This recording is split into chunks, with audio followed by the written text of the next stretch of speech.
Togo Info, le Togo à votre portée.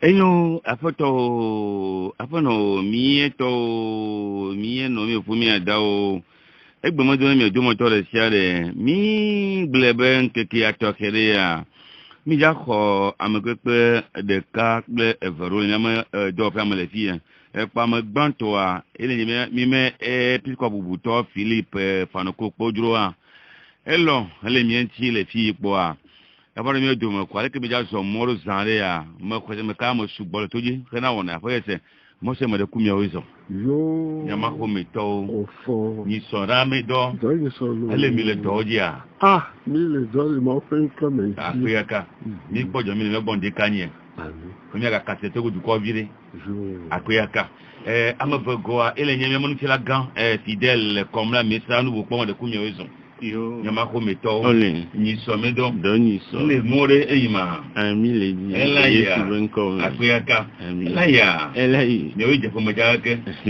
akuyaka enyo ama togo ikebe me bole ti ya Marc Bonji afamari ma o familo isobedo doni so ale ko more ma o le premier tiele mo le premier ti ma po je to mi yo bonde kanye ale ke lu ko nyo mo le po ma ko de yo mo le espoale ma o le we ta godo pe akuyaka epo a miatro mi ngo zande ya woni ka ta mi kamia agere politique mo do mo to khede ya mi globivire be mi ama episcopo ma va bonde kanye epo a mi ajopo nya bi pour 4 que to mo zo me nya wonti o epo a le 4 mo ga no fe mo zo me ya mi sena le rano fiame on a te fait diocèse bo alema diocèse ale ki na tema se won okoro ko gbe to kere ya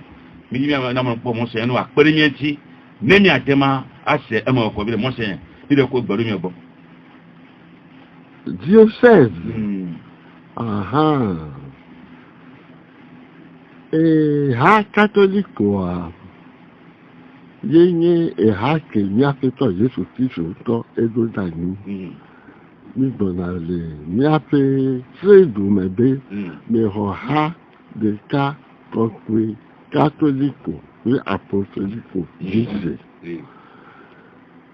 e voa ha catholique wa ti do mele nye e ha universel na amegbeton katan et la bena mi a fait toi Jésus qui soit eku ye wo epe vous dani de amegbeton katan pe de popo tae yentia e ha te doa e dona e bona pe apostolo be mi hei mi a de pa nyanyela na kisia meduko katan eye ni ame oho e bi se kwa mi a do sitanao mi a le sinao le tola le vila ba pe bobo ko pe la fe comme e hama pe tato que mi a pe to Yesu Kristo tient les apôtres lui vers au domaine ye le nye petu kokwe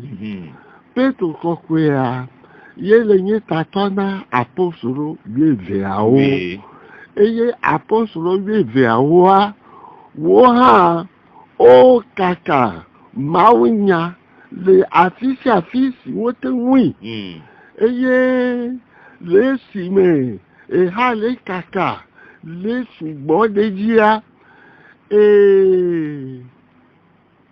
e banyobe apôtre de Chadea ne ho akpadeka le me ame adoyi no Palestina ame adoyi kaka Roma duame Petro pe Paulo oyi Roma duame Johannes ko pe ha e ba Roma duame Filippo pa pe to oyi India oyi tepe o yenti ano le ma onya gboma wo ha kezube agbeto yoyin eye o ma nu agbeda o da sí àmì adéojí be àmì máa wá ní episcopo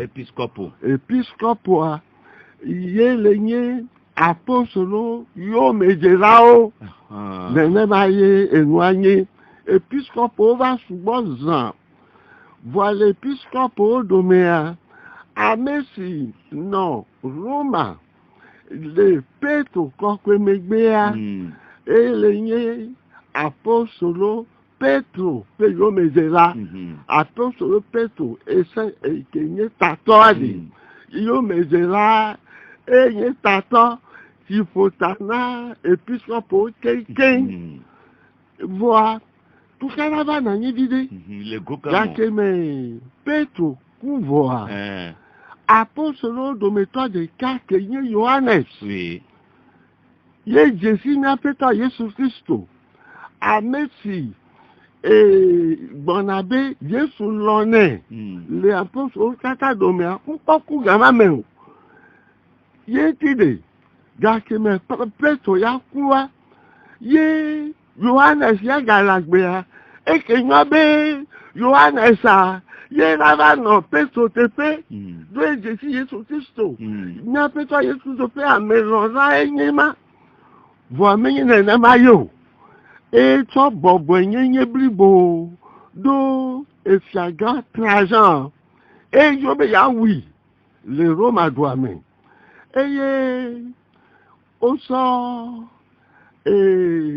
atigo gade ke amileme eye wo dozo eye ami alefio tu ye ejo Trajan enamo be wale Yohanes ha awi asodo amigo abe o we ne ma pepepe yo twenu ga kenu kunu to ya ga ke me ovu amigo e ga la agbe ye ti amu pa bobo bu kenye ma o ye enu kunu me nyama nyamle ma me nyare amle ma be nyare ye ti a e pa e ti agrade mo lo be Yohanes a neno Roma doameu e exilé bachi beji afimaye le Éphèse gam le droit de sur na de Éphèse afimaye be no agbekaka ye oku voa ke pa Petro kokwe kenye tato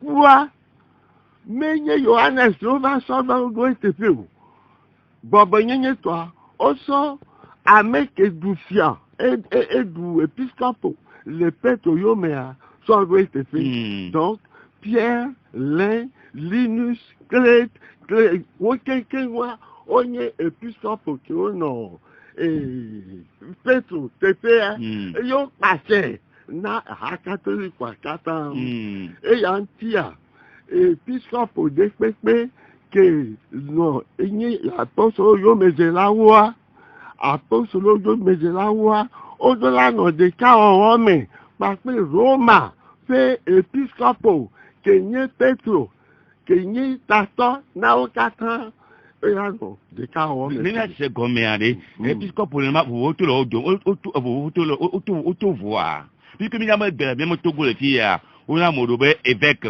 ona archevêque allez na te mo okoro facile très facile oui et gomez nyebe que ha catholique va do pepe ave eye episcopo de Siadea fait que e pachana ha catholique wa yo yona be diocèse si a diocèse adewa o po muse wu diocèse de o le pode rume afisi fiagale le pode rume le Togo le fia si président fait douiller capitale et onye exactement yentia episcope kerano ezipiji le Togo le fiaga douamea oyona be archevêque donc e para me poto a ele tana me poto a e patena a me poto aha voa le ne doit ekeke eye conséquent suboa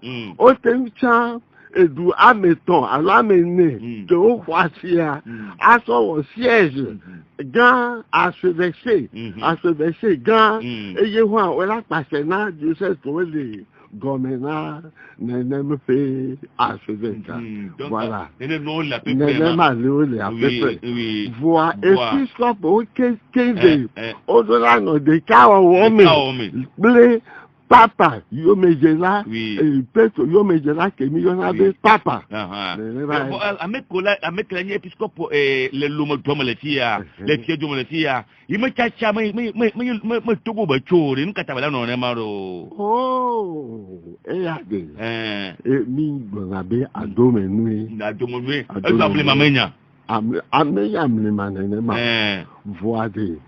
Et les douciers d'Oumé, que mia fufu kokwe papa la chan épiscopolia. Obiana nunolao fadao olawo amesiame la son encore ameton le fadao domé. En conscience, fada kokwe, fada kenyanu, beto kwa amesiame la chan oyona e abedi. Terna, encore technique, nana, et les terna, et comme les ne fada de siade, tiens à ton voix. Nos apostoliques, que n'y papa, te fait nora, les Edouard de Méa, on l'a soit donné. Et y'en toi, et la gawo, et classement, né à Médéca, le poids d'homme. Amé 80, oui, soit. Et Amé Evelia, Amé 70, oui, soit. Amé Etolia, Amé 50, oui, soit quoi. Et là, on est même fait liste. Les raisons, nous citons au Tchédo. Ah, quoi. Et là, ça doit papa. Nous maillons un habiterna. Fifia, papa, et là, ça. Et puis cardinaux, voilà. Cardinaux, le papa Megbea, papa fait Adam de la Oua, ouais, les cardinaux, les systèmes, quelqu'un, ouais, les Jacques, pour le papa, et on l'a bon, n'est pas liste, parce que raison, qu'énonce, et n'a, fifia, est un tombé. Amérique en 80, il papa là, bobé, Moussoya, les épées, Adangela, fait conseil, mais il y a 2 years, Amérique, dernier à temps, épée à 6 fois, ta meilleure yélana, y'en bobé, celui qui a eu 50 ans. Les conditions que mis les femmes, 50 femmes, j'ai l'année, évêque, des conseils, on a donc des dates qui nous donnent, Hafi, on a ça. Donc, Samo, on a facile, on m'a bon non.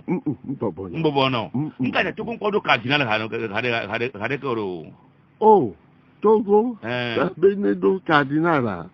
Et là, le pape a fait ce papa, mais papa, que tu vas te cardinal. Et là, son mia faut que papa. Parce que, effectivement, conseiller, les épiscopaux, que les Duyaméa, Améa, et la théorie cardinal. Nous, là, il y a son cardinal, on l'a pas, et doit.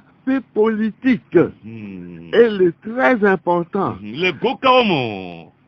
Le Gokaméa. Fidélité. Fidélité. Na justice. Amé, né Edouard et fa. Né Edouard et justice. Parce que amé tafu. Parce que corruption. Moussou, bon, nous.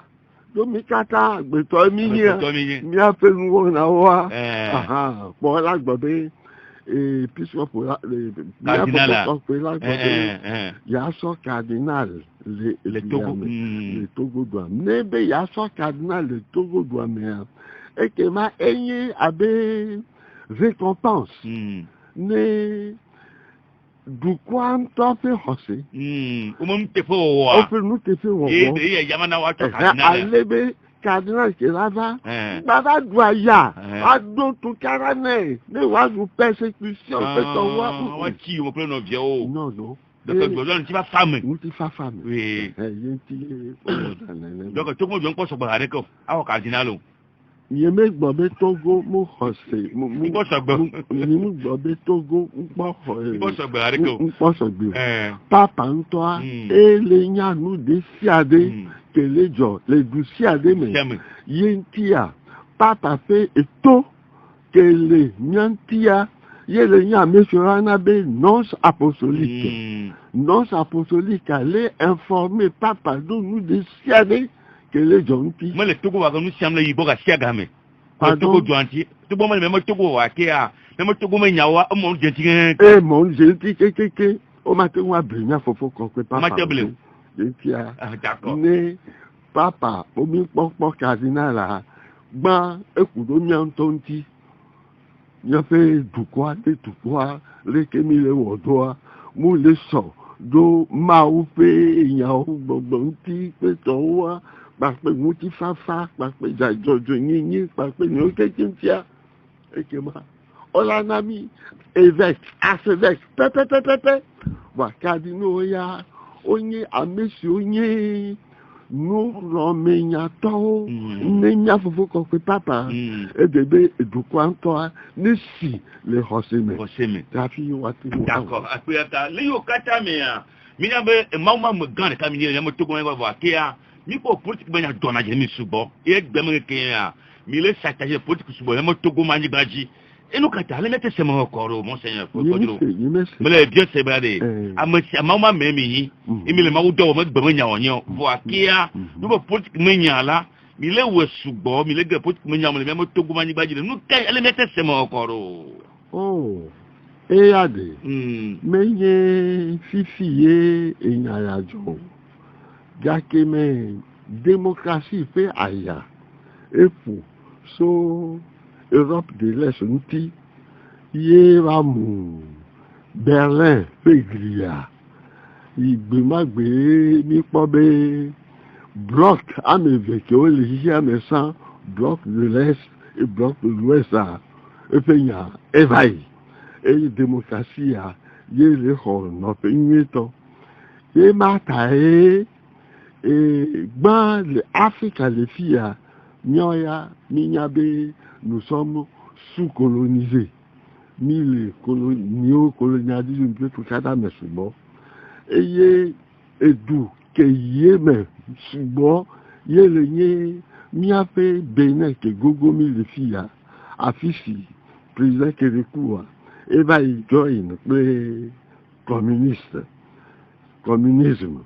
Et tout carajo les yak me censé t'ordonner voir de quoi adova le oui avec bébé au premier régime communiste nous le on de vous yenti ojobe you have démocratie mais gama meye conséquent benetowa on va bien mia fofo ko papa be ni namo ni épiscope de cas Kenye de Souza Isidora ne peut dire yonti ne wafa politique que le courant du marxisme peut être ne y a trouvé nos démocratie mais exemple maïlé exemple manto il n'y a pas pour que papa et de mon ao Togo taocha obe yo gogo Benin nous que les John yo Benin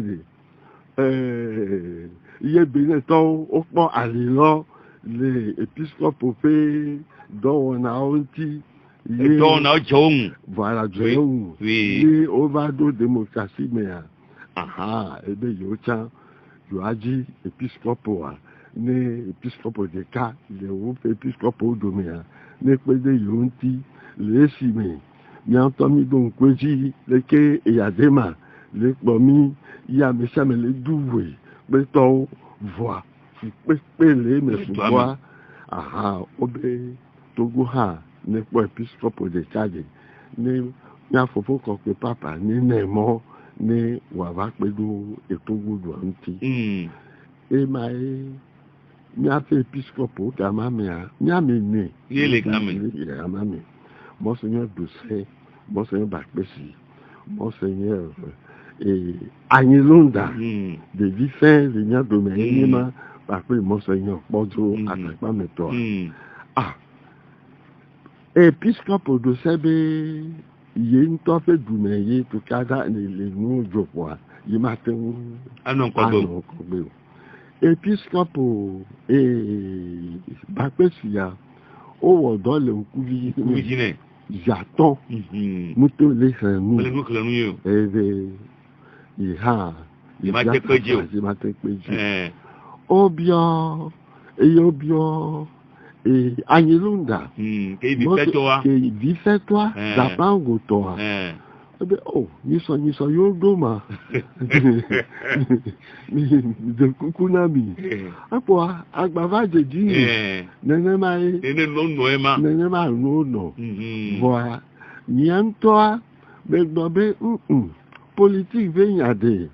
Ni mu le me tututu. Bonwa mi a fait fada bobuto gan Dovi, Pierre Dovi, il y a des soukoulous politique de soukoulous nuédé, il y a des wa soit ah ben oh ben piscopo yo le dit il y a on soit ba sorto de dîner voilà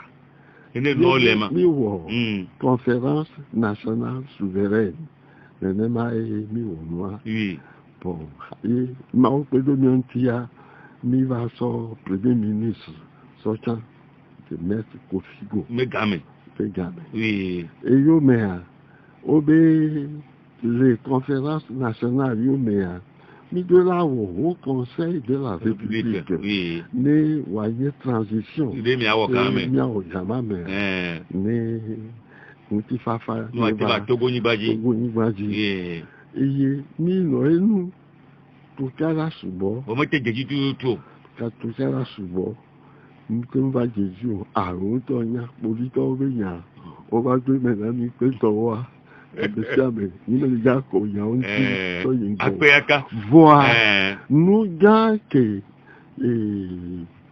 comment HCR était moi il y a une constitution de 92 constitution ma union avec bibi nesbe n'a pas du mégan et quoi une tolo et quoi caca au référendum il est du quoi au-dessus à 98% et comment et to go kata au-dessus mais un problème au-dessus des nesbe on des va se rectifier mais je crois que ça d'ailleurs qui me met ici voilà anyo akpe le go vumia ne me ga je minya rekele nyebe e ga ngeke minya o treven ke o tre e verven ke la vo viagia mi da du kotoma ko voilà le ko no kata me le go ngeke me ya mi makpa ya ki mi somo ke ya afoto agbe mo ko ji va da si lojo be ile nya me ke na fo mo ko na yo ke la te pe to go duanti du vi la nya be de fe ke mi o made ali gi mi werdo tout. Et choix que nous on y avait d'accueillir aux élections législatives il y a monsieur Bidji Gamamea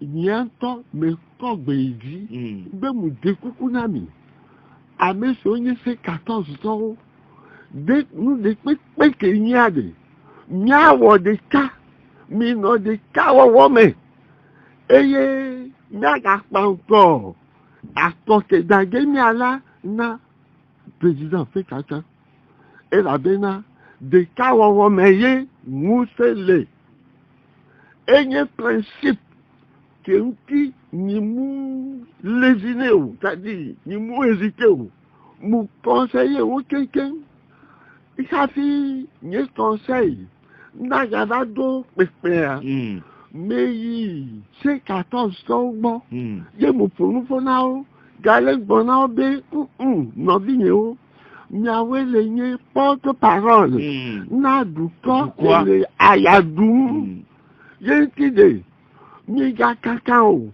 no ga zumitia monsieur le bioso mi agbade ezuya mi tati lego ne mi adegba mi awo de ka pa nko ne didudua ne va ne mi atenu avo ne fupepea ne vo le Togo du kwas sigme azo ke mu pona o kata de duwa omte gbonya te fenamu yentia yento meilleur des cas partis des cas ye mu laisser épée nous menyao oui nous menyao me poison be to kada subole et toi dit et comme le yebe wo do me a mesiamea et gagner grand parti ou et gagner petit parti ou a mesiamea j'ai dit photo et j'ai fait photo nous mais toi nous appelle nous yo le dit a mesiamea tout intérêt bon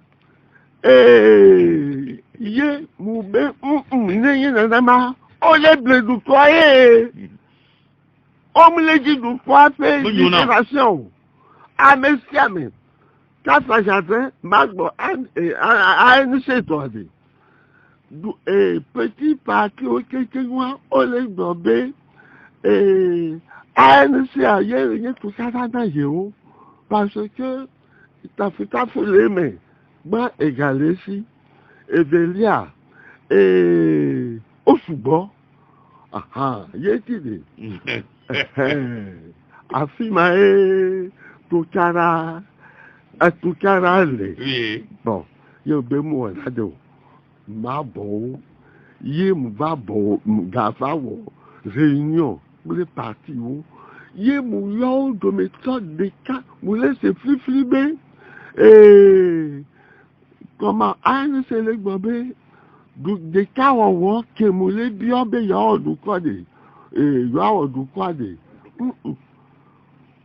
du ko o pe ta to be ya yesute ni o da ko na yirika ya du ti pe donc de cas de tout no yi me dasire yo le cas ya te ba we ye de cas ya te wa we e ye ne godo le gbobe wa o de ka po ha ye pe cadavre di yo la zo ha fi wa o de ka voilà le problème donc e bi kanya ma ya cho no bi yo ya mounye observateur mounye pe de nuto wa amete dibe ya bon de ka la no te ma no tu no te ma de toi ne mi a de doigts. Difficulté que mi quoi. Et puis grand toi et yema. Oui. Bon. Ya mo décourager mo. Oui, mi mo gbojo. Mo ba o mi sa de ka do suswa ota de ka o pe sututa. Ye amesi o lon le o dome. E ye over church ya.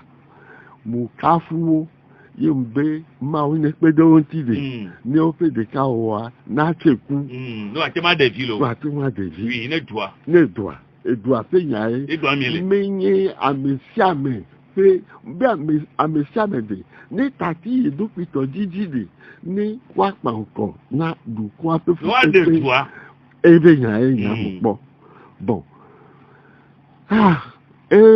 mo fa azo damele eye moto wo do méthode de si adeji le wo pe afome le wo pe siège ye mpunupo na mu de kuku de kawowo me ye mi ano ye mi ateku adedua mlebala amesi lombe yano de kawo mea ya dasire mo nyajia ami adobe uni candidat voa ne mucha ami adea yo ava na nyipule amema yo ado wa de kawo mo fa mea même les obligé à me dire que mais il y a fille de pépé de bonhomme be mo seigneur ni a ni mo le de kawo ame Amoureux Béjireka. Oh, mon faolo. Afi même, pour be, mi Togo Tawde. Amedo Pito Didia.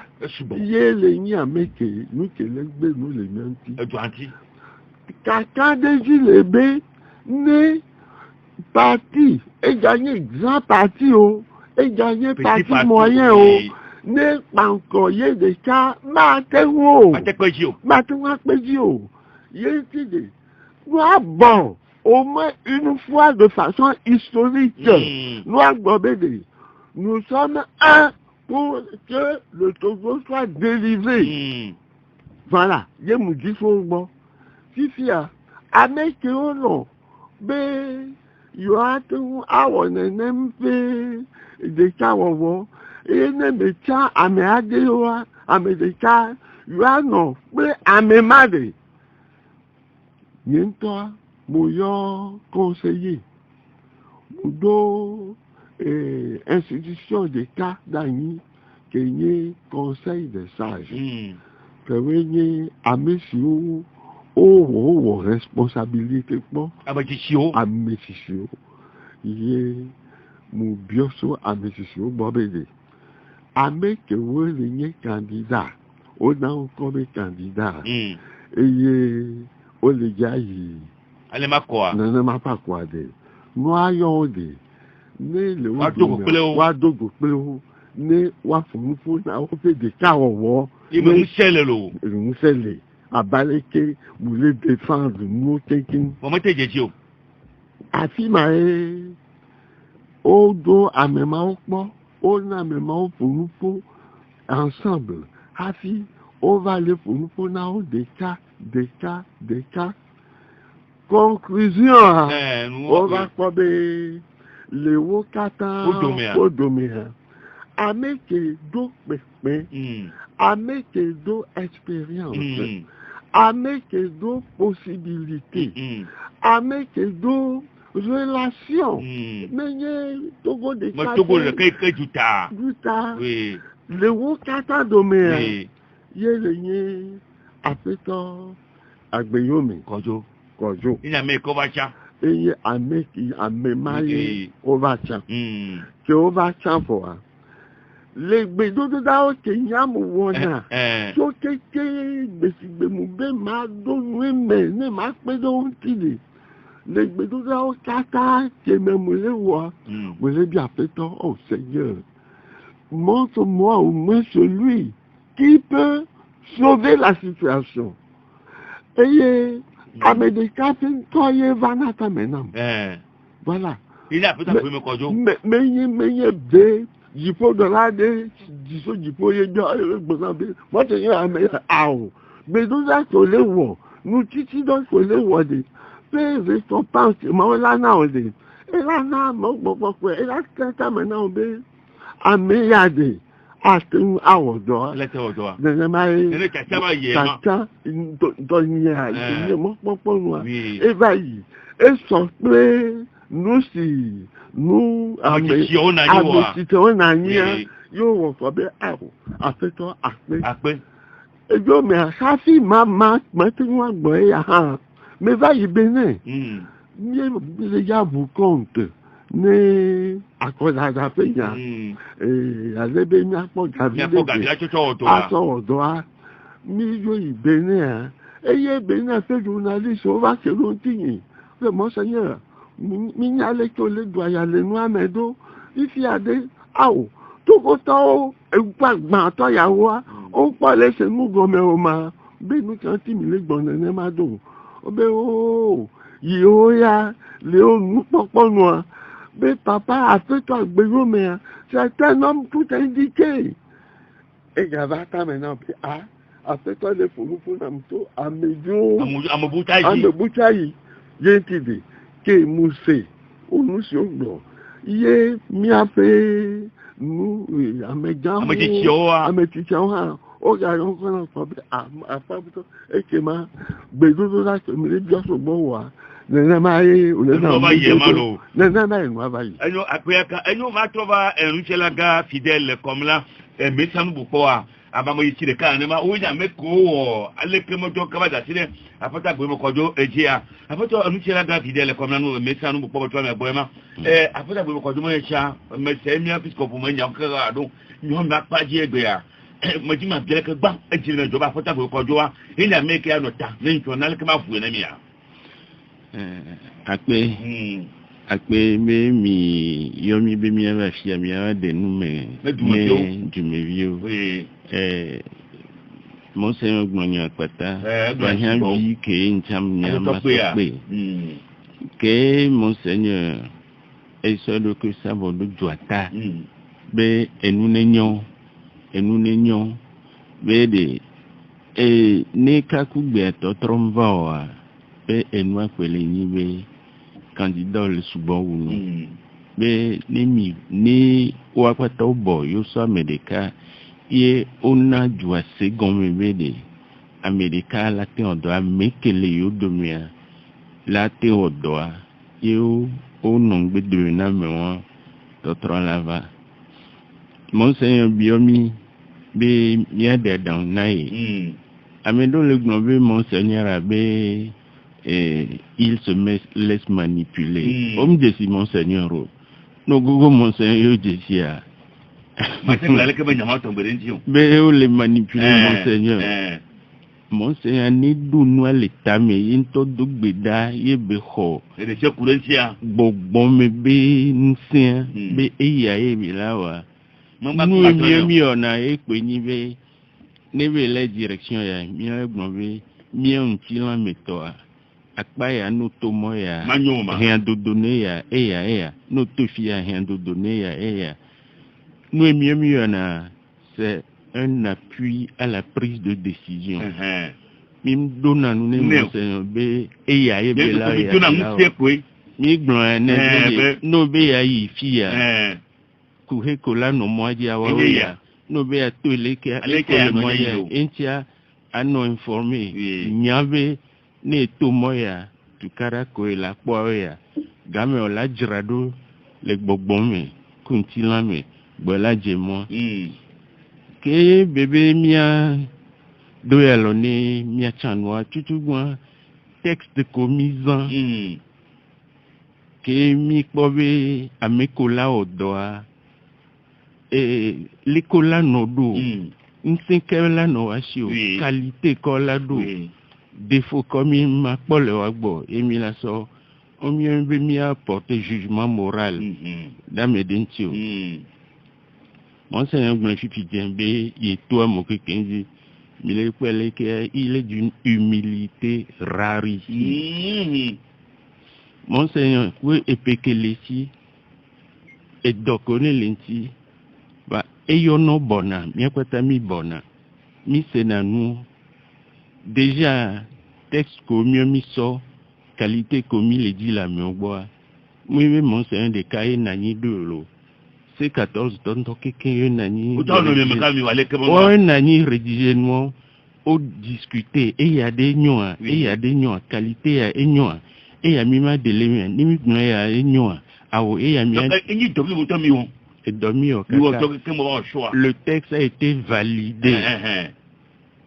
et une idée et vegon que gamin sous ye on l'a biomi bemi a chamia Monseigneur yo wa kwa tongba vo amedova voit que gamin le gogo Monseigneur to malgré son état de santé et bateau waji des cas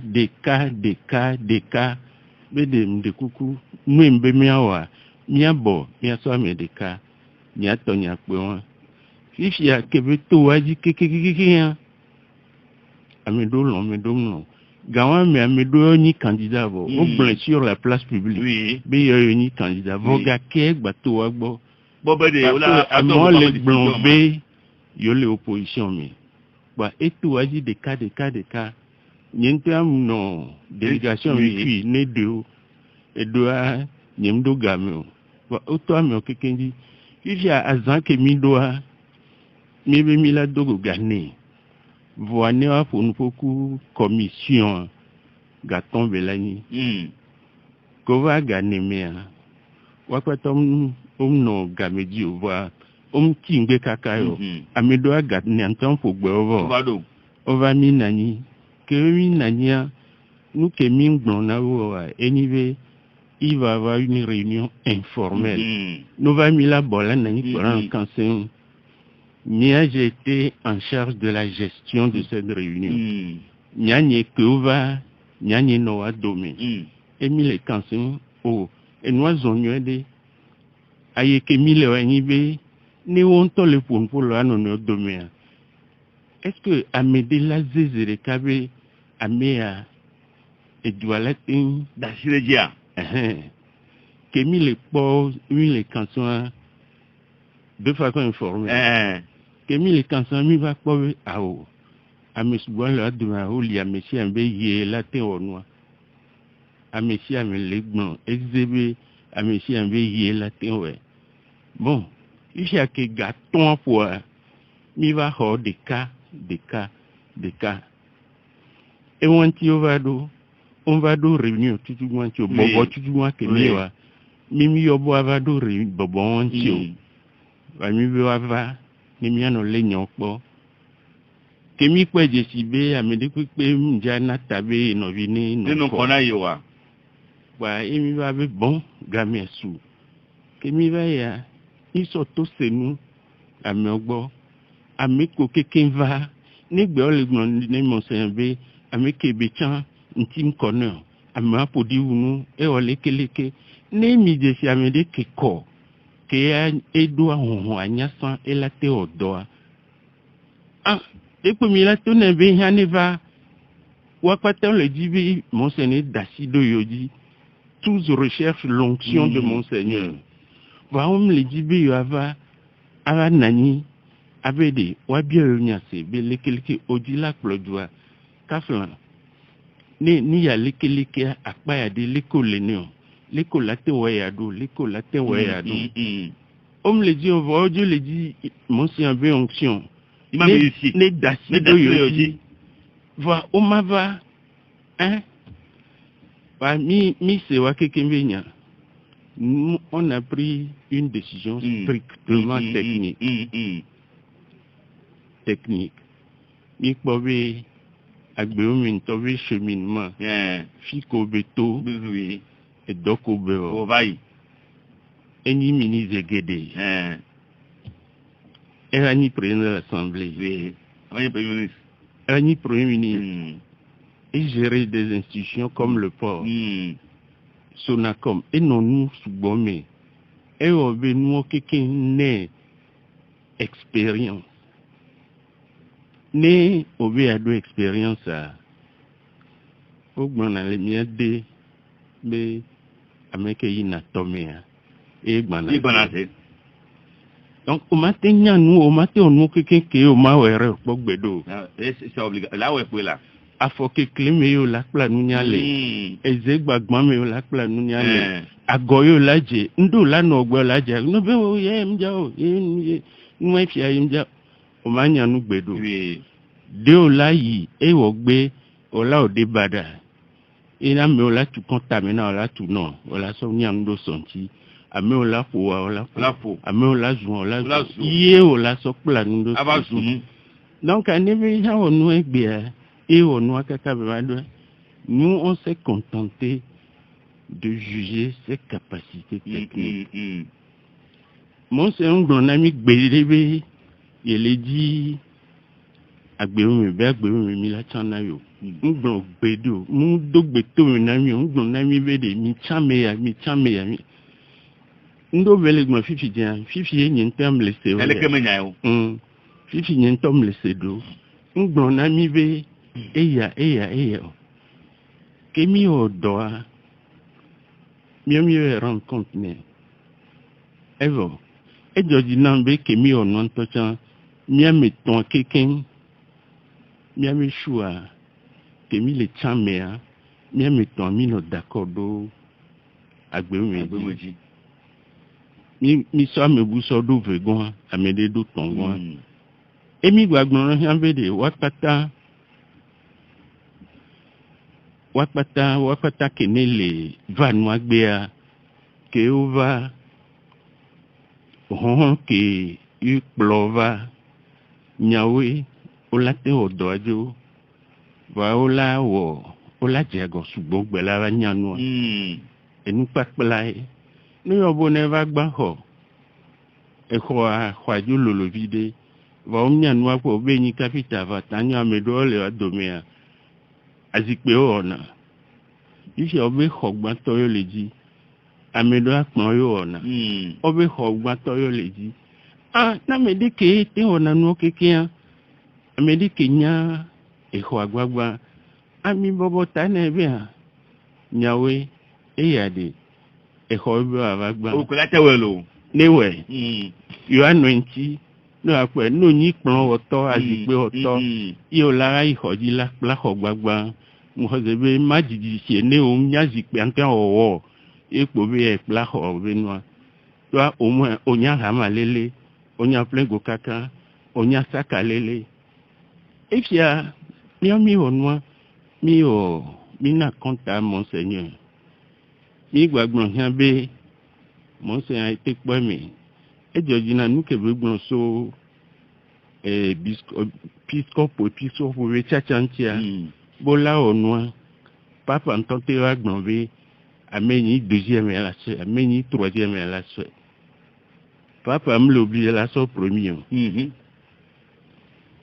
il y a mon sein wa gbon zande ave yento le gbe dodoraji ho o mai mon sein wa de kala no home ye mano dogbe do ebe yento le gbe dodoraji ho be nous ko si ko le va Jessico le va e boa et on a si ameya e nini voa ele no to po e be technicien no ko npo if ya ma va we enu enele no tamine emi va gbon gbegbe mi dogole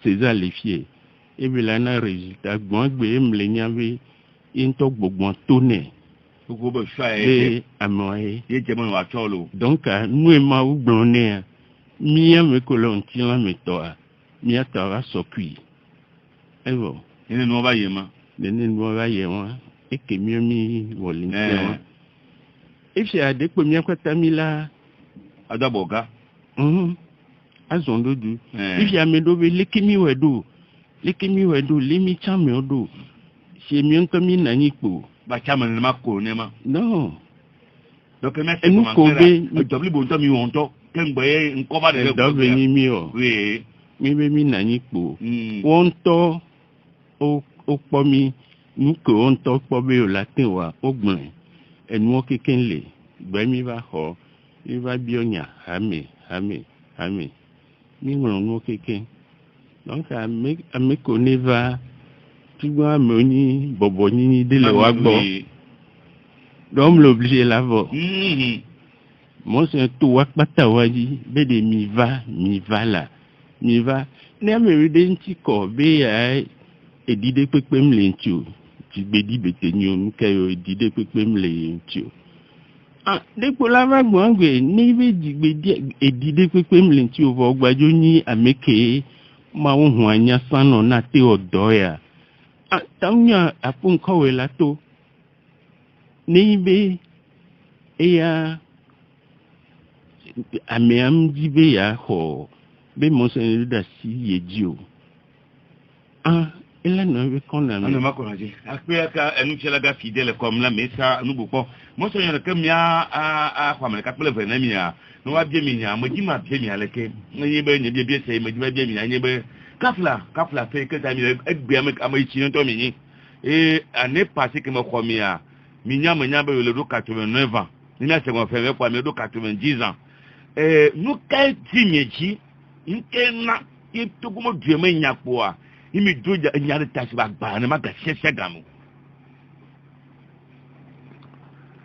egba le fiye ma dobe du kwa jiji debe Laissez mettez pas mon mon conférence nationale.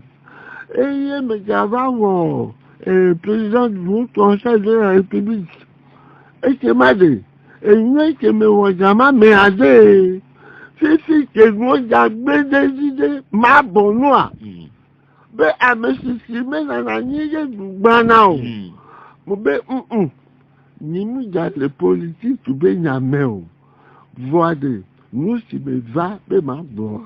Les radios y a dit, il y a le niveau de vieux que nous sommes au niveau de. Et dis-nous, nous, il y a dit que WhatsApp, parce que portable, Java, et il y a les mots français de bada.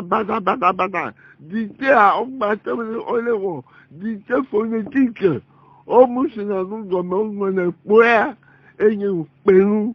Il y a dit, et merde, mettons, on se tourne du cas qu'il y a marca.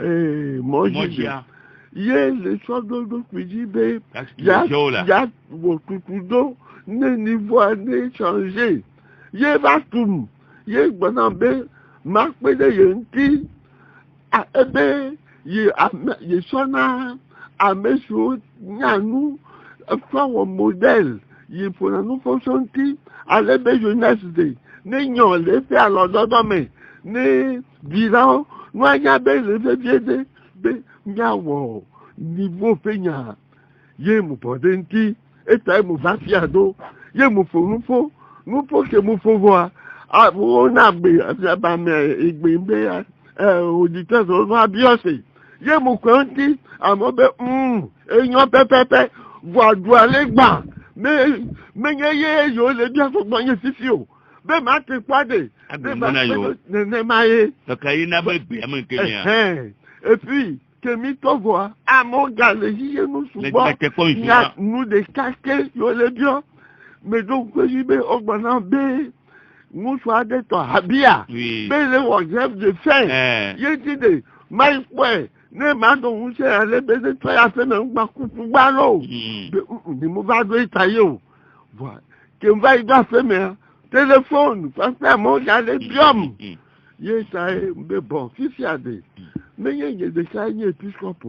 Épiscope à Madrid, où est le Togo. Voilà, au domaine. Il y a des cas, il y a Maoucha, parce que Doumega, parce que politicien, leader. Ou bien, il y a Chambédé. Marc Pédé, il y a un petit, il y a 30 ans de cela. Conférence nationale, c'est ça. Bon, nous avons magnifié. Est-ce que j'ai l'idée? Nous avons politique. Mais bien, avec personne expérimentée. Ma peau, nous fous. Nous qui avons manqué mille Togois, il y a les chefs d'État. Mais pas bien le Bénin. Chef d'État souvent, on a mis, voir. On a fait conseil à Donago. Et on a fait nous avec le président Dide. À l'ébé, il y a des connaissances où nous. Le Burkina Faso, on a Moronaba. Et fait ça, mais nous l'avons bossé. Oh, il y a ne pour nous pas. Au Sénat, à sa fourrée. Asatihene, le Ghana, le Koumassia, Amé Beigné, et le président, oh, Boatongo, les filles, Amé Mamoleo. Il était ma faux, il y a fait compétence au Moukoudi. C'est les sages, les anciens, on doit m'accorder. Ne voit des cas, il y a un bien au conseil. Les Togo ni bajema, et nous les Katamea, et n'y a des Balniaga d'Ivoire, Kemi ou les Bia ou Niben, n'y a même Morando Fia, ou Milatova Zare, quoi, n'a dit ce que Balia, Milatona Misari.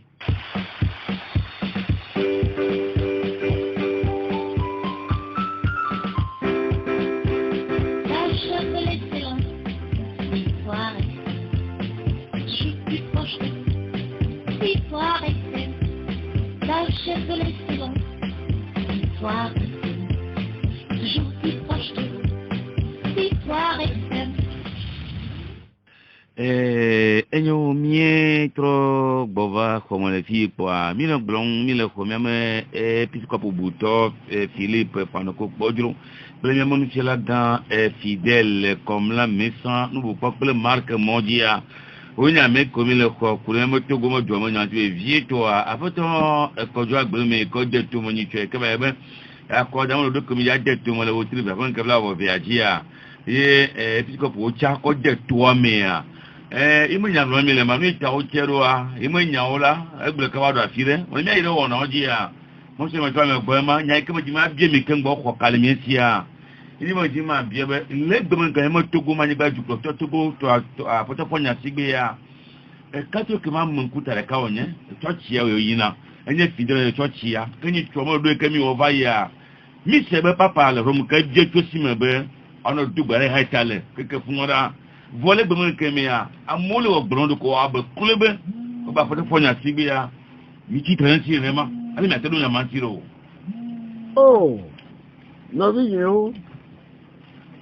n'y a pas président, Fonya Sibéa. Et vous n'avez pas président. Il y a les miens comme, il y a mes 4 amis d'autres à Gounet. Voir, il y a les autres elle est d'affaires de dit. Et ça, c'est une mibé, n'a pas de constitution BD. 2 mandats, stop. Et il y a 3 mandats. Voir, c'est ça. 3 mandats, c'est moi. Et doit dire à mes femmes, parce que la constitution, il y a le nez, et si on casse ça, fait ça tort, et si on casse ça, fait non. Constitution de FIADA, et il y a à mes femmes, les domaines, mais ma trouille, voilà, elle va déjà au 4e, il y a à mon long. Et je dis, décision marquée, plan d'idée. Et il y a nous bada ya, il y a nous bénin. Voilà, à mes tiens, toi, et il y a français, et il y a vigne, mouillonne de vigne. Voilà, dodo, qui est bobé, ya, au 4e mandat, ya, ne moulons, et dit, voilà, il y a mon bien, ben, ma vie, ouais, ne m'a connaît pas, vous les romans. Et bien, on le d'accord. Et là, je dis non, je suis contre le mal, mais j'aime le pécheur. Ce n'est même pas pécheur, je suis tout de suite. Et il est contre l'injustice, mais il aime le pécheur. Voilà. Voilà. Et nous, professeur, il y a les métiers, il y a encore la même unique que le globe à l'eau. Nous, que mon seigneur, grand fifidien, c'est gommé. Monseigneur amendo le gnombe que monseigneur le donne ya même be yobe noa be yopata yo to veni le to vela no akpa de kadio monseigneur le no akpa de kadio monseigneur et le gnombe il tient do yebe principe nous mal na be mon que me la pobe akokebila danjoa katulu to maka tu le ke be ya denko le ma ko ya me ya denko ko ya o gbèsè kabe o mo le mo nyi toju ta ina be egbe nkemi a o gbo ma na wa bale bo wa te de nkwale kema ko mo nyamo de fun wa fe gon anu enyam be mo gbagbon ha je nko a enyi be mi le gbon be ameko kikinva mo seigneur gbo bede ba daside yoji ne ba clean anyasana yo ne ra odoa amewon kikin ko va mi gbon no be candidat unique et monsieur Léo Avuna. Candidat unique, ça veut dire quoi? Et comme be ne mi akwata mi va ne o chan medeka mi bo trodwe mi akoko doji. Amedeka ke ne o la chan elle pour nous pour do jwa akwata nu. Fifia o an voga ke amogba te yingbe me do le no be amomu ameke yo chan. E gombe wa akwata le ji be bani amedeka pouvoir bani ye. Amiendo la vala pour nous voir caca ou la suebe nya lele va po ele gnobe monseigneur somme là on est toyé et nye la o doala ba nya de mbiona ke over 1000 suave nya wa nya de mbiona wa be tu vois les koja plojado nous quelle la si oja on ejuyo leke va bien no vede egbe a tanyo la de dambe esoa ne le plo nu ele ke de bajo. Donc là des sous d'adebe ni jo aleke là et que on tin surtout au camp l'imprévu que augmenter ni ya joela le que ni ya joela et que de sous pour bien la vajo ni ya vajo de l'école prévoir l'imprévu résoudre l'imprévu l'imprévisible l'école là ouais donc moi quelqu'un ko pour nous voir on la quoi be amien et gnotto mien non ko ba ko nya kai ko ecology voilà que tu dois pas les cavois me connaît doit couvrir bon des fions bien ronlé aussi oui yo tiens do souci yo la tien au noir va amede que ajo ito me ponya fie ne elo non na le to ami no yisi akugba ngba ifuno elo non na funa no yifi a lekeleke et to la to bona me poto amapoto eno mia kwa amerika ton dès que la tem bien il y a 22 21 80 99 le 92 02 et 80 63 oui allô Yamako meto elle est là Jacob Nico Wade apetolo son papa le son bien fa oui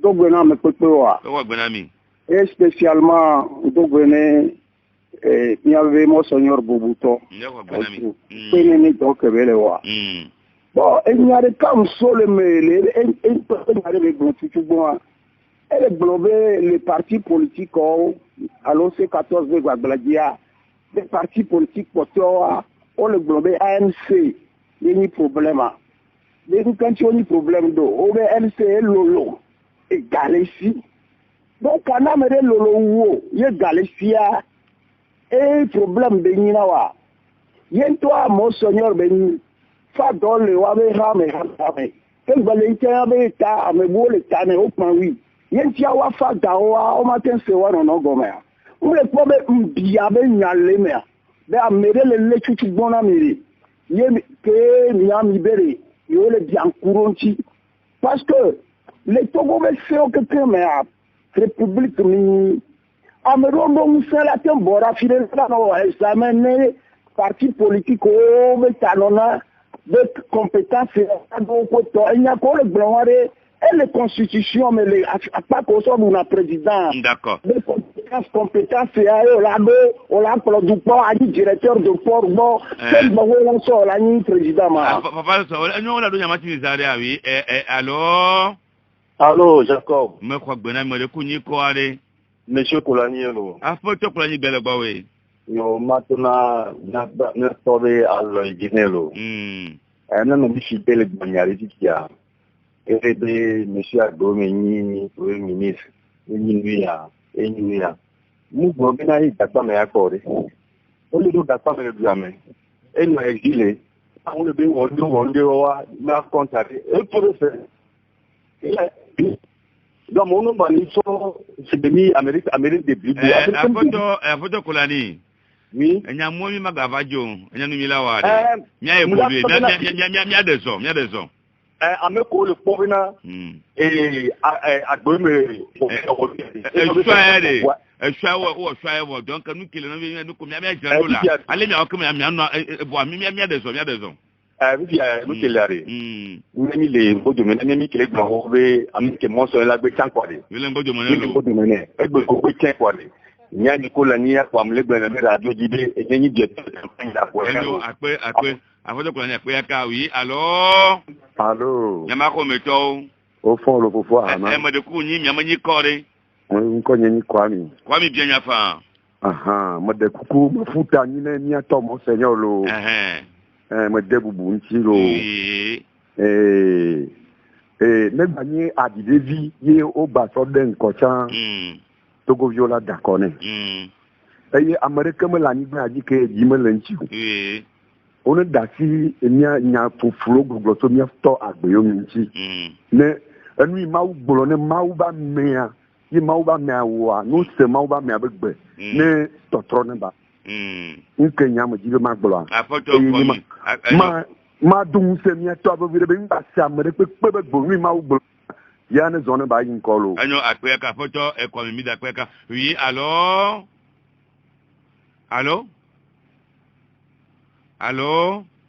oui yama ko meto Et moi, c'est Yamani Konilolo. Allô? Ah oui, mais comment je suis Yamani Kolo? Ah, peut-être Mohamed. Mohamed est bien enfant. Mais ma fille de l'âme, peut-être, nous, mon Seigneur. Mon Seigneur, oui. Ne ma donse. Et donc, Bilo a dogare. D'accord. Amérique, nous, le Yamo. Moi, peut-être, Goumea. Et nous, mon Seigneur, et Kenani, le Goudou Menelo. Yo, on Mohamed a créé un kélé au Boko, oui, bye bye. Oui, alors? Alors, Kodjo. Kodjo Belabawe. Ni do bena ni atolo. Non, c'est Oko Benami. Ni bobe koda député au bas convasia. Nya be mon seigneur Branami be député ko kekem le funwa oni député nommé. Ye kemi da baba local là e gbagbon be. Oh, Kodjo Kasono, on a be crédit wa karebe monema. Ni menya go bia le kaolo. Oui, neto Hamabousia. Oui, alors? Oui, allô, bonjour, monsieur Jacob. Monsieur Félix, soit d'accord. Félix, bien pas. Et nous, Bénéniato, monseigneur. Obuto. Et avec les cas Sovisia. Il a dit ma vacances moi-même. Elle est beau comment? Au d'accord, va 22 décembre, alors nous, 20 décembre, va y a. Et député qu'on a, il y avait monseigneur déclaration de que vous êtes député nommé. Donc, à nous, cautionner pour cette chose. Bon, nous, là, quoi, mais qu'on est député nommé, mais à monsieur Adome, quand on a le député nommé, mais il est pas, si que problème à l'air. Donc, député nommé, que monseigneur, député nommé à des.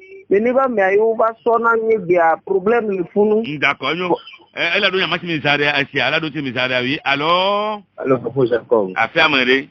Ni ko ade. Faut comme bien ya pas. Il lo fi ko ku do, il lo fi ko fi gari. Ba don kui da de. On faut comme me de ku ade. Mais hiana mu gojo gobi o si abienya ko na mia nya tema évoluer. Allô. Denya ni mia évoluer dola. E me ya bianya bo ya kenda gole sempre. Quand ben ya no viro la trozo merde. O fon ken député no me o si ken dozo me. Ifa ma bianya nya. Enyo me se. Enya nyi benare. Amoko le kolomia. To na nya de enya be président be yina ye conférence nationale a échoué. Ike belate bloso na wanti. Conférence on va hier. Enyi non kona noa ye noa gbele. Enyi nya oso na de ti kokoko. E son to change journal do ba gbele. Le presse ni. Ike le kento on va yide. D'accord. Oui. Pour la senyala. E fe boade. On le bobé avant ko le pouvoir aller garder. On le bobé si Kenya on tenait avec droit de mou kakana. De la preuve. C'est 14 à Québec, et il y a quoi, Antonio Mekoa. C'est 14 de Piaté, que Tiania, et Tian Kaka. Et qu'elle veut consommer le monde.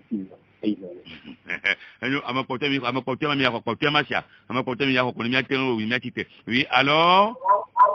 Allô? Monsieur Gounou, bien sûr. Ndo bonami mo tenera. Yako bonami. Étant le dynamia konka. Be ne mi nongo de bonami monsieur Akoro me ani ko mi jani apo e ncho tin lo alo. Eyo, apo ko mi ade mi adogbera. Boa, afo on dana ko de ka ko le jume. E boa ba ni la ke nya wo experience ya. Ne mi we ade, ne na mi wa ke la ko ba ko ti ba no do. Anyo, hoda unu akoyaka, c'est bon. Monseigneur, Monsieur Nyeno Vio, Koyoa, Monsieur Onya Biesewa. Voyez ma donti. De Krakakabayo. Ni kay ko mi don kudo jini mitanta. Kudo gameta. Enya me ve kele me nyebe. Nyeno Vio ke yoa ole bien. Obene conférence souveraine mi owe na bedo échec. Nyamale mi atedo nyamatiro. Magbobe Ameso le Gbobe conférence nationale ni échec là. Grâce j'avais bon Gbobe après madala yoni. Conférence nationale que nous le préparer une question. Hasi Mouvano SFA, Mao Pédomian Tibé, New Vrai, Eye, New Sultana et Dan. Allez, les conférences, mais Magbe, Yé, 1000 balles de PJB, Togbobé président de la République. Et un décret de suspension de la conférence, les 1200 délégués qui ont nos mais bien c'est bien, et n'y a suspendre nénéma, et y a mis Mado, premier ministre, qui y a une conclusion de la conférence nationale, fait victoire. Aussi, Abe Ame de Kaeme et yo di fofo si musenle eye mi bobo nani eye melebio ame si o lana nko be wanye premier ministre mi do pejibe mi lawo do kaka zalado mi ma to le homa me ne mi mcha premier ministre mi no eji le nya ototo me eye Abegane Menea, le chef, l'ambassadeur de France, et l'ambassadeur quelqu'un, Obe Mava Yobo, Yobe Yimatewa Yobo, Atati, Yéo, Ova, Ova Sala Deme, le 2 février, Afima. Ame ame au Bordeaux tinya, il va essayer d'être là. Et il les bonambe, ne miawodo, kaka ne zanadoa, et afoku leme, yetia, miaso, nema, yemutona obede. Ne mile au conférence, mais il n'a chef d'état bon, yemedena nous kata gomene. Et il y a les kémis wododo, yé l'ondeji, voix miawo kénie, et ambassadeur ode. Ni mon yan lusi mi va donaneo. Yen kide, du quoi bobe, egbeade, mi la wenu, Canada. Oui. Yen tiade, dak penami, do souci kemido. Fifia, me bona me so pomdo, monsieur Akoli.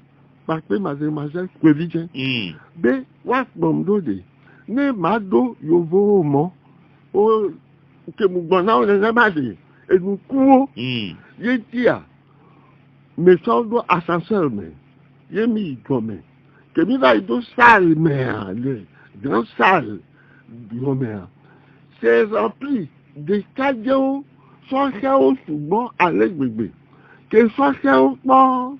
Et puis, quand on fait coucou les États-Unis, mais vive mon Seigneur, vive mon Seigneur, vive mon Seigneur. Gogo les trois couleurs, blanc, noir, Camélion, on s'est probé, des villages, on les garde, on s'est mis, on boubé, des vies, on va bien, ouais, s'est mis. Et les hôtels là. Il y avait plus de 2000 ou 3000 jeunes qui ont entouré Yon Bonambédé. Monseigneur, ne nous a de l'argent, Domiazia, Olato, il n'y a fait cadavre, dit. Courage. Il est le Dwagilo. Faites-moi la place pour que j'amène les ambassadeurs à leur voiture. Monsieur Bémianamo, Ojo. Discipline. Monsieur l'ambassadeur, voilà votre voiture. Voilà votre voiture. Mais il y a mon toit qui est mis toi, il ça là. Il m'a trouvé avec eux.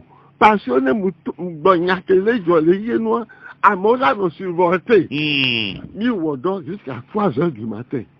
3 heures du matin, il y a mis tiens, Kofigo. Il y a mis tiens, Kofigo, voir. Il y a mi ya homea, yemu yo chef d'État, yemu ténébédé. Monsieur le Président, nous avons respecté votre consigne.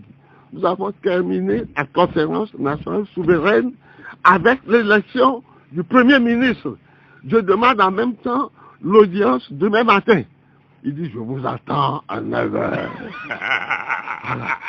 Bon, Marc Benet à mon nom, et mes nouveau gouvernement, parce que les catholiques au Pamégawa ont décrété une semaine d'action de grâce à Dakpena Maou, et avec conférence nationale, ils ont, il y a fait conférence nationale, et c'est nous, et que Benetton, voici nous que tous les miens, et gagnons ton mission premier ministre. Mais monseigneur, il va caca. Conférence nationale. Pour les pour mettre on va foutre pour me conduire député nommé. Mais belek menya. Votre belek va me va les charles les la tête mon coruma. Oh, et y a des. Agbeyome pe tchande. Nyamuso ametian tonto. Leke mujisido. Et la bena. Ne maola ga so susu do tamena wa. Nous, si nous sommes à Dentia, il y a un soft-cut, nous sommes à la seconde. Dentia, et en fait, à Guillaume, expérience de Bédoua, à Béchamé. Bon,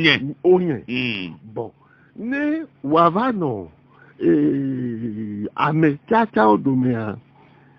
Et le Yaya Menento, mon conseiller, et puis, contact parce que alors dit que do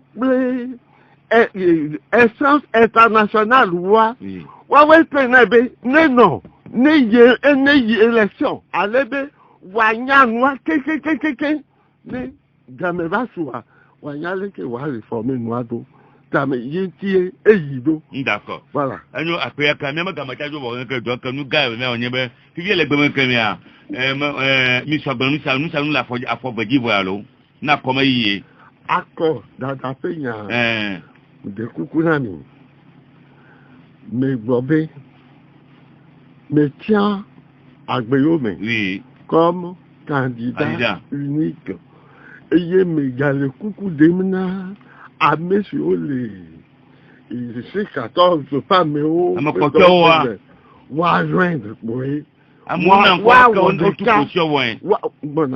de cas kudo eyama minga moke utunama c'est 14 ans parce que diaspora to pe game ko utunama obenyento manye candidat unique ne m'a déclaré de fouille mu de kukuna mi porte togo to mu bunami et puis pas pour y mounir et puis pas pour y mounir ni mu les politiques de gens ni mu les politiques de nous-mêmes mais faisons donc qu'il exact fait tout tomber ne na que wa to de tout la mer mais dewa lo avo yesi avec mes cadres ni bruit avec un temps ni malo d'accord Vivi Agbem que Marc Ojabu ya kala bi ko bi tele boaji Akwemiado be yo gamele bi kebo be mo demo be yento ba me dodon ibe sodo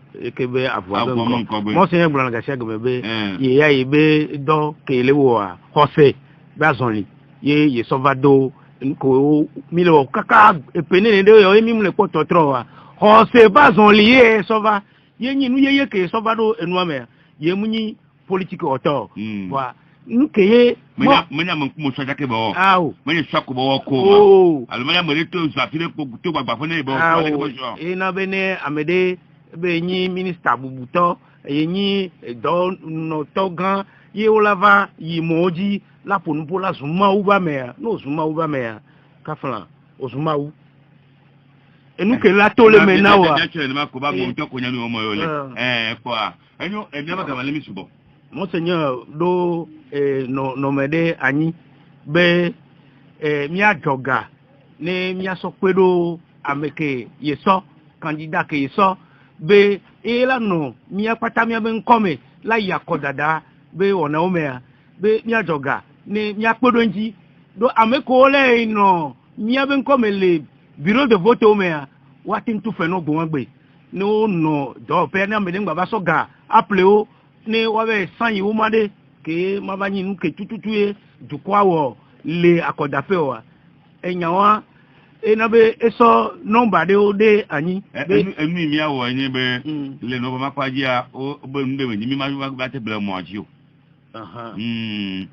le se mona bia parce que menye gamme do fo mi ba de ko mi va fie mi aten konde me de ko ko so aka mi won aya be mata mo pom ye to mi do committee amagomani ko dara ko akalida ke mi yo gbe a mi chale gbe mo nkeme a no kata lo ni dara bo na nyu wa do ko ni ti ke e ma ka da me siege o le a amo te go gama ko a o la ko no gama lanyu ni kila te glema kwa ne ko ya glema tia ya ko mi ne ma ni de ta ti garne mi akoyaka me mu ti la ga fidèle comme la mais ça nous pour mi akoyaka akpena mi ne ba di ko aka to go we nu ne mi ba ya keke vegwe po mi ya do vegwe ya lo gangwe mi ya do enwa de kale gbedura ko mi o mi a catholique to ne mi church gbe si agbe alo consider gbe ndele ave prière pour la paix adogbeda ne ntifafa dernière phrase enyakpote kelemea o le gbonwe Christ to nous suku nyonu qu'ils s'unissent enfin pour œuvrer généreusement à la construction de la cité terrestre dans sa marche vers la cité céleste. Amen. Amen. Donc, oui, mais on l'avait pas dit le dit le nuit avec Dodasi oyen. Bedura mi hena mi akatoli ko mi hena oui mon se pojo po bi ti en bra lodo lanu mi akoyaka mi da pele mi marka akoyaka lo ya ba di po mo se mi da pele mi kaka lo mi we le do yeka ai le ma o si ma o le do mi muse amin me bo boy wa ma o la po mi anu amin emi apoji rugojo ndi ka no bo ko na mi jacob ama you know until le fia me sa ite pe te bi kojo wa onya me ko mi amodan jo fe po marke jilana no ba fe zare voa elle a nobe fike obi me etabati MPD me no pia fota go ko mo no pia le legbe mo nkemia ameko la di la peronti ala be mo se chale ka mo ko de to mia mi ameko susu le mesi me ya ko ya don se mo mo so no atema yireji awum le no mo nyeto mia mi te ogo kwa ale ko to le ro a mi la kwa le ke menya ko gbe to a mi asialeke bye bye.